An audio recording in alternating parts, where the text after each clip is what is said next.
The playground, a place where time flies by as children interact and make new friends while having fun.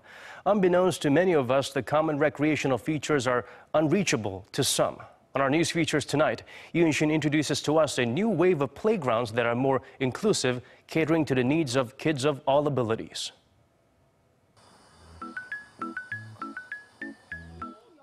From the first grade to the 12th, students at Myunghyun School are thrilled. An outdoor playground with a sandbox, a swing, and spring rides has arrived at last. For outside activities, we take the students hiking on the nearby mountain so they can build up their strength or go to museums or art centers. But I'm so happy there's now an outdoor play area for them right here. The school provides special education for kids with learning difficulties. Most of some 112 students here have neurodevelopmental difficulties, but there are a few who carry physical disabilities. And for them, enjoying the rides won't be the same as it is for their friends.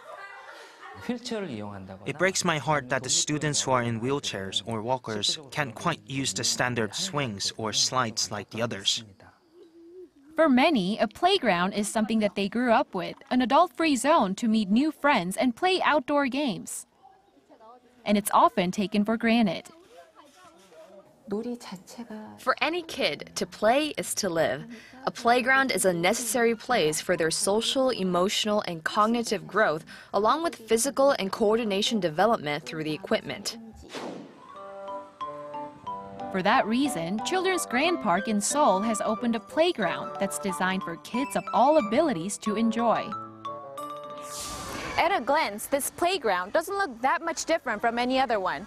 But when you look closely, you'll notice small details, such as this wide-open pathway instead of stairs, leading all the way up to the slide. So any child can either walk or climb up in a wheelchair.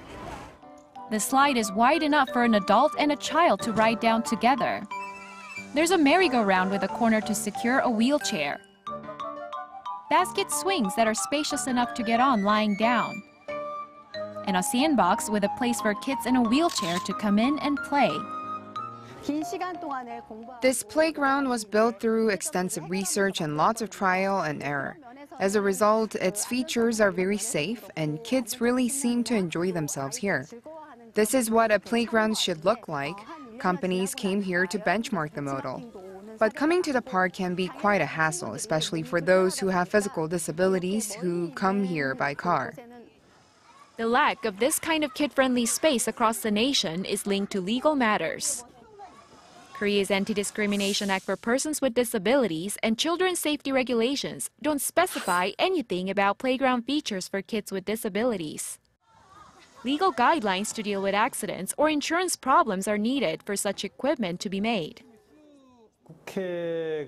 This is long overdue by lawmakers, so I proposed a modification act to take care of any incomplete legal or regulatory matters so that any child, handicapped or not, gets to enjoy the playground.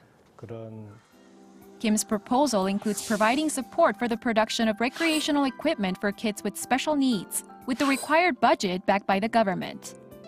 Something that various institutes, including Myunghyun School, have long waited for. To purchase such equipment, schools, especially private ones like ours, are often met with budget issues. If the government can appoint companies to manufacture them, it will bring down prices. So that no child is left out of the joy of playing outside.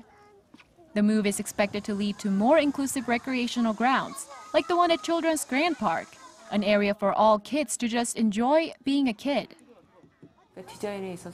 When working on the design of the playground, I make sure the features are feasible for them, but at the same time just as enjoyable for others.